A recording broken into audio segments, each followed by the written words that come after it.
Hey guys, MrPokke here, back with another video, and on today's episode of CN Pulling Opinions, we are going to be discussing the two brand new units, Qingyi and Doe from version 1.1 in Xenozone 0. And without further ado, let's get into today's content. Subscribe!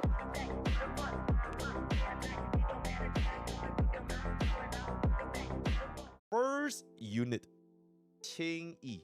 Now, I am pretty sure that a lot of you guys have already probably seen my video. If you haven't, I'm going to ban you. It's JK, right? A lot of you guys probably have seen from the early access videos that have been put out a couple of days. Hopefully, this video goes up by tomorrow. So, for the past 2 days, Qingyi's early access is already out. Her kit, her functionalities, her mindscapes, her W engines, drive disc, more or less already settled. Doe, not yet, but Qingyi, we more or less already know what she does, right? So, refer to the video if you want to get a little bit more of an in-depth explanation on Qingyi's actual kit. Essential gist with Qingyi's rotation is using your basic attack tree to stack up your flash connect, get up to 75% and above, use your enhanced heavy attack, and then cast dodge counters whenever. So pretty much this is going to be the case, right? So some of the pointers that Qingyi does have, 60% stun damage multiplier. This is absolutely fucking redonkulous because you want to take it as a basis for comparison. Lycon's stun multiplier is at a 35%. So Qingyi straight up almost doubles the stun multiplier damage. So it is very, very nice at maximum stack, which synergizes perfectly with a lot of our burst DPS, or not even just burst DPS, any DPS during this window when the target is stunned, you're going to be getting a lot more damage, right? So that's number one. Number two, individual burst days is weaker compared to Coleda. Or if in the future we get other similar days units that can output a lot of days in a short amount of time. So what I mean by this is Coleda, if you want to compare her with Qingyi, they are two very different classes of days units in a sense where Coleda's days is extremely high from her skill usage and enhancing her next two basic attacks. Outside of this, it slows down by quite a bit. Whereas for Qingyi, her days is more or less like consistently there. Right? Her days is more or less consistently at this level. Basic attack 3, enhanced heavy attack, and you can pretty much have a very, like if this was a graph, right? Like Coleda shoots up and it goes back down. But for Qingyi, it's more or less like something like this, like a slow ramp up, right? So this will ultimately depend on what kind of team comps you're going to be running this days unit with. If you are going to be using her for a on-field DPS, such as Helen, it might not be as synergistic for this class of DPS that we might get in the future, because both of them will be competing with each other for on-field time. All right, so for on-field DPS, you kind of want to dedicate some sort of like burst days units to allow your on-field DPS to stay on the field and deal damage. For Zhu Yuan, you know that Zhu Yuan bursts damage, and when the enemy is not burst or the enemy is not dazed, not stunned, she basically does like very little damage. So that's where Qingyi comes into play. Another thing to note is that when an enemy moves out during Qingyi's basic attack tree, she can't move. You can only dodge during your basic attack tree if the enemy is about to hit you. But if the enemy were to jump off, so for example, the Guardian MK2 or the Hound, right, the little dog, if they keep jumping out of your base attack tree, you need to move along with them, which can be a little bit annoying, right? So something to keep in mind. And lastly, there may be a potential in anomaly teams with Qingyi, because as we know right now, stun damage multiplier, it also helps us deal more damage for anomaly damage as well, right? But one thing to note is that for anomaly units, they likely also want to be on field. Example, Doe, Korean, they're all units that want to be on field, Grace. So it might also compete a little bit with Qingyi. Further testing would be required, right? So there's the general pointers that I've noted when we have been testing out with Qingyi. Playstyle feels very fluid, definitely more proactive. You need to be more like, when the enemies want to hit you, you need to act according to the enemy, right? Not just sit there and just like pray and just like full auto and that kind of stuff. You also need to time your perfect dodges during your enhanced heavy attack. Otherwise, you do miss out the subjugation stacks, which will limit your stun multiplier increase, right? So that's going to be that. Your supplementary 4 stars are going to be Billy and Corinne, which, frankly speaking, they are not too good. Usually speaking, they are not too good. However, there's a reason why they are both the on-banner A-rank agents. Did I say 4-star? Shit, it's A-rank agents, right? My bad. Because both Corinne and Billy, they are considered as quote-unquote burst DPS. They do a lot of damage in this burst window. For Corinne, it's going to be her enhanced skill, her EX skill. For Billy, it's going to be his ultimate. So it's kind of like Zenless kind of throwing players a bone. If you didn't pull for Zhu Yuan and you pull for Qingyi, and if you want to pull for this kind of like burst DPS player, you can perhaps consider running Korean or Billy before, right? So something to keep in mind. Now, overall verdict. Burst DPS units such as Zhu Yuan, or if you are lacking a S rank stun unit, you only have NB, you have no Koleda, no Lycon, it's gonna be 10 out of 10. Otherwise, it's gonna be a 5 out of 10. So the main methodology behind this is that players with Zhu Yuan, when you use Qingyi with Zhu Yuan, it is a very, very drastic quality of life improvement over any of our other stunners compared to Koleda, Lycon, and NB. Because she perfectly fills in this niche where our main DPS, our main burst DPS can't deal as much damage when the enemy is not stunned. Qingyi will come in, stun the enemy during this time, and she perfectly wants to have the field time, right? So when an enemy is stunned, you swap back to your support, swap back to your Nicole, then swap back to Zhu Yuan. It's a very, very, very fluid combination. So honestly, if you guys have Zhu Yuan, Qingyi's value is honestly very, very high, right? Compared to any of our base units. But the utility for Qingyi, she might fall off if future DPS units that are released, they are not considered as burst DPS and they're considered as on-field DPS, such as Ellen. If we get more and more on-field DPS units that also want to be on-field at the same time, then there might be a higher demand for burst dazers. Because let's just be real, as of right now, it's version 1.1. Nobody knows what the fuck is going to be happening. Because it's still considered at the very, very early stages of Xenosaga Zero. So the team comps, the meta, it needs a little bit more time to cook, to mature, before we exactly know like what are the best bang for buck, right? Because we don't know when are they going to release like a burst dazer or an on-field DPS or maybe even anomaly team. So this time we'll need a little bit future units to see what comes out in the future. But for now, these are some of the things that's in this Pokke. Currently, there are 3 main team types, and Qingyi first is the best with the first team type, which is burst DPS plus on-field days. There's also going to be burst days plus on-field DPS, and finally going to be anomaly team. But like I mentioned, anomaly team, they have their own set of problems, which is they might also want field time, so take that into consideration. Aside from the stun multiplier increase, Qingyi does not have inherent team buffs and debuffs like Lycon for Ellen with his eyes red shed, unless you get Qingyi's Mindscape 1. Because Qingyi's Mindscape 1 gives her the valuable defense shred. But if you don't want the Mindscape 1, the only quote-unquote buff she provides is going to be from the stun multiplier increase, right? So if in the future we get more days units that can somehow compete with Qingyi's day speed while also offering things like Ice Red Shred, okay, Red Shred, or like damage buffs, or like vulnerability debuffs, all that kind of stuff, right? Then it might be a little bit competitive. I would say that I don't want to say this is like Luocha, but I kind of see the situation where a role of a daze or stun unit is to daze the enemy. As long as you can daze them, it's gonna be great. But in the future, if we get more and more utility with the daze class, so not only can you daze, you can also deal a lot of damage, and you can just throw your team a lot of buffs. Then it might start to outweigh this specific unit where you just daze target, right? And speaking on this note, before we move on, I also want to say one more thing, which I didn't write in the slides over here, which is sometimes dazing the enemy as fast as possible might not always be a good thing. I mentioned this in my previous video for Qingyi's early access, which is if you were to daze an enemy like super fast, there might be situations where you either don't have enough energy for your main DPS, you don't have enough decibel ratings to cast your ultimate, or your supports don't have their buffs up, right?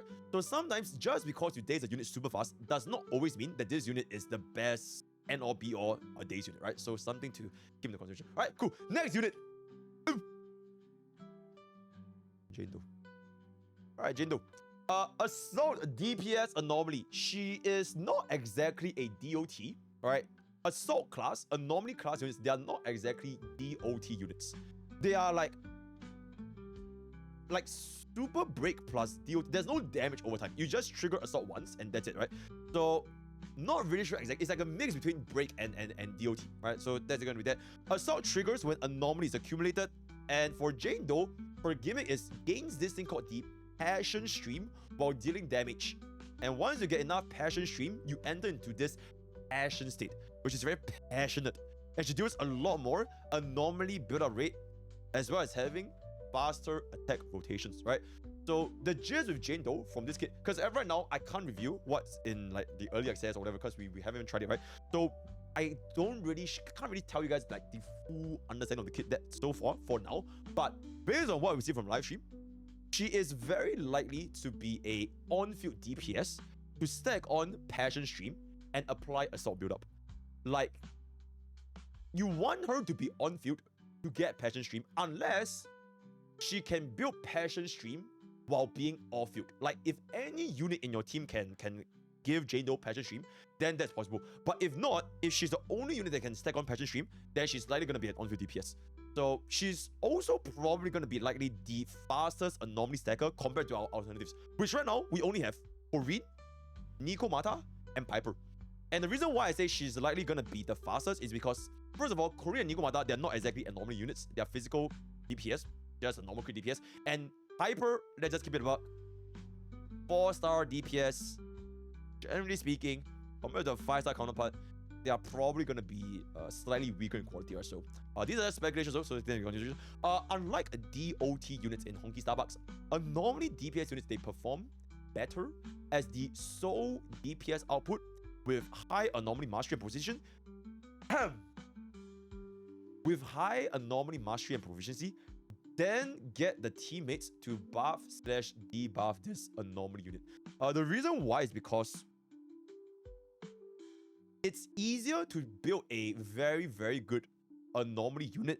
You give them anomaly mastery, anomaly proficiency, and as long as their kit, or at least for Jane Doe specifically, if Jane Doe's kit allows her to be on field, consistently stacking on Passion Stream, consistently dealing damage, then there are very little reasons to ever swap out of Jane Doe into another anomaly unit. This brings in the question of this disorder mechanic, where you combine two different anomalies and it will trigger disorder. As of now, we are not exactly sure if disorder is gonna be giving you a higher damage output or if just pure assault will give you a higher damage output. Because if you were to proc disorder, it means that a portion of your assault is wasted. Alright, so we'll need more conclusive data, conclusive testing to kind of see if she functions, right? To be reviewed in the future. Supplementary 4-star, supplementary A-rank agent for Jane Doe is going to be NB and Seth. Now, NB is an excellent A-rank Dazer that anyone can use, especially without S-rank. And Seth, need to play with a little bit more, so not too much there. But that being said, he's a charge blade main. He's basically the monster under charge blade main. So if you guys like to play Seth, yeah, Seth is going to be on Jane Doe's banner, right? So overall rating for Jane Doe. Normally mains 9 out of 10, otherwise it's gonna be a 3 out of 10. Now, Sim feels that Jane needs to be in the passion state in order to stack on assault to its fullest efficiency. Which means if you swap Jane Doe with other anomaly stackers, it might not be that ideal because the less uptime you have for Jane Doe, the less damage you're gonna be able to do because you're stacking on anomaly at a slower pace, right? So it's ideally you want to give your timing all towards Jane Doe for her to be the only one stacking on anomaly, theoretically speaking, right? Or we need to basically find out how fast can Jane Doe stack assault in order to measure how good she's going to be compared to our other DPS archetypes, as well as the fact that is there any downtime? Is there any downtime in Jane Doe's attack animation to allow us to do the quick swapping? So if there is a downtime where Jane Doe has a slow attack animation where you can do a quick swap and allow another anomaly to fill in the gap and stack on more anomaly, then that's going to be great. But until we find out exactly if there's any downtime, then that is going to be the overall situation, right? And another thing to consider is that as of now, we don't really have a dedicated support for Jane Doe. Grace and Rina, they are kind of seen as like anomaly or like universal supports, but they are more shock focused, right? So they are not exactly the best in slot field for Jane Doe. I would think that if there was to be a supporter that is kind of like pretty much universal, it could be a normal unit such as Nicole, right? She has defense down, she has vulnerability, but then again, either damage doesn't really change that much. Or Lucy. Lucy, I believe that she is a excellent support. The amount of attack buff she gives is very, very good. So it buffs your anomaly. And the pigs, right? The trotters, the whatever, they also do a pretty decent amount of damage herself. So Lucy might also be pretty good. Every other support, I don't really think is especially dedicated to Jane Doe as of now, right? So that's gonna be that. And one potential concern is if players do not have access to your high days values, if you're running Jane Doe without any days units and you're only relying on assault because assault triggers days, right? Assault does trigger days. If you are not relying on days units in general, then this may limit Jane Doe's overall ceiling if stronger days units in the future comes up.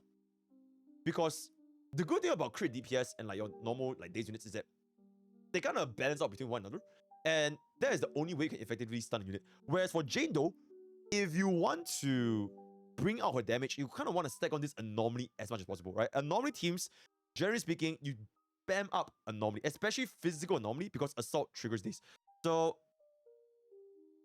that might be a little bit of an issue if the days units get stronger and stronger and stronger. On the flip side, if we have more supports and debuffers that can buff up or utilize or enhance an anomaly unit, because right now we don't exactly have any supports that can provide us with anomaly mastery or anomaly proficiency buffs. Grace Arena is just a rest pen, and then there's a shock, so it's not exactly an anomaly support. So we are basically waiting for like a Harmony Trailblazer equivalent for Super Break, or like a Kafka equivalent in the DOT to come in Xenosaga Zone 0, and see if we can get any sort of supports that can buff up this anomaly build-up. Between buffing up anomaly build-up and stacking on days, it is much more preferred to just increase your anomaly efficiency, right? Especially for Jane Doe, right? So we will need to see kind of the future values in order to determine how valuable is Jane Doe's current and as well as future pulling value. So in conclusion, burst team core, especially if you're using a burst DPS like Zhu, go for Qingyi. If you want to play anomaly, Jane Doe is definitely not going to disappoint you, right? Some future outlook to have overall, Qingyi's value and standing is more or less quite certain because we really have her early access review, but not for Jane Doe. And as of now, while you basically want to use her as a core burst DPS dazer, if you are a player that wants to play with like on-field DPS and you are already clearing content, you might not necessarily need to pull for Qingyi because it's not a considerable team upgrade for on-field DPS, unlike a burst DPS where she fits very, very nicely, right? So take a look at what you have, take a look at what you want to build, and think about the team comps that you want to run in the future to determine if Qingyi is going to be good for you. So for example, if you already have a Ellen, Lycon, Tokaku for team 1, and in the second team, you know that you don't want to play burst DPS. You don't want to pull for Zhu, you don't want to pull for any burst DPS. You want to play either anomaly or you want to pull for like, theoretically, I don't know, Miyabi or whatever other units. Then maybe Qingyi is not going to be that important, especially because we can run the second days with NB for the meantime, right? So take that into consideration. For Jane Doe, we do need further testing to accurately measure her with our current team comps, and we are also lacking a dedicated assault anomaly teammate. So only time will tell whether Jane Doe is going to be absolutely ridiculous or did she get nerfed, did she get buffed, who knows, right? So that's going to be that. At the end of the day, the final point, which is always going to be the same, is that your fuse, the Shogun, it will remain as the most important criteria for any unit in Xenosaga Zone 0, regardless of their theoretical damage output, theoretical days, speed, all that kind of stuff. And this will depend between player to player, right? For me, when I was trying out Qingyi, she felt very, very smooth to play. Far more smooth compared to, say, like Koleda or even Lycon. And for that reason, I think Qingyi is gonna run very, very nice, right? But because since I'm a rank 1 Xenosaga Zone 2 free to play, I might not have enough Stellar Jades to pull for Qingyi. I mean Polychrome, so only time will tell, right? So that's pretty much it. With that, we have come to the end of today's content. Let me know what you guys think in the comments below. The word of the day is going to be pool. P-U-L-L. The word of the day is going to be pool. Alright, comment pool if you've watched the end of this video. Join Discord, join YouTube, join Twitch, where I'll see you guys almost every single day, right? That's all I have today. All the best for your version 1.1 pools, and I'll see you guys next time. Take care.